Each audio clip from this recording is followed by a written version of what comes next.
Recognized.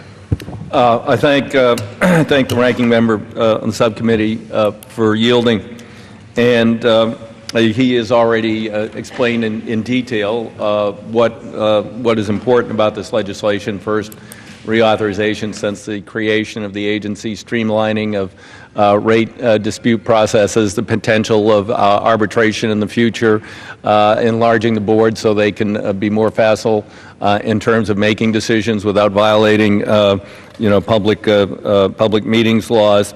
All those things are very important. And I'm just going to add a little bit of like, well, what does this mean to me kind of stuff for anybody who might be interested. When I was a relatively junior member of Congress, I think I'm probably the only member of Congress who has testified twice before the Surface Transportation Board.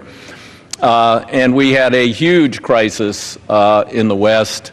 I think it was after the UP-SP merger, where my Christmas tree growers couldn't get rail cars. And so I famously made the Grinch That Stole Christmas presentation to the Surface Transportation Board. We did, not too long thereafter, get some rail cars delivered and get those trees to families all across the western United States. That was important to an important little industry that we have in Oregon. More importantly, I went to the Surface Transportation Board again. We had something called Rail America, which was an accumulation of many, many short line railroads across the country. And it was bought by and being managed by one of those wonderful Wall Street hedge funds who were driving both our rail line and other rail lines into the ground. They didn't have the slightest bit of interest in being in the rail business. They were just trying to drain what money they could out of those railroads. And one bright, sunny day, they decided to abandon the Coos Bay Railroad. It runs from the Willamette Valley all the way down to Coos Bay, Oregon, and then back up to Coquille.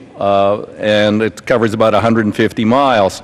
The only rail to the coast and to a major port in Oregon, the port of Coos Bay, North Bend.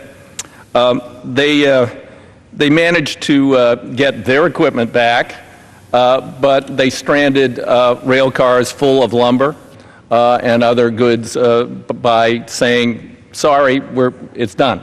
We're done. They didn't notify anybody, no proper procedures were followed, and we're abandoning the line, and we're going to rip it up, and we're going to sell the rails to the Chinese for scrap.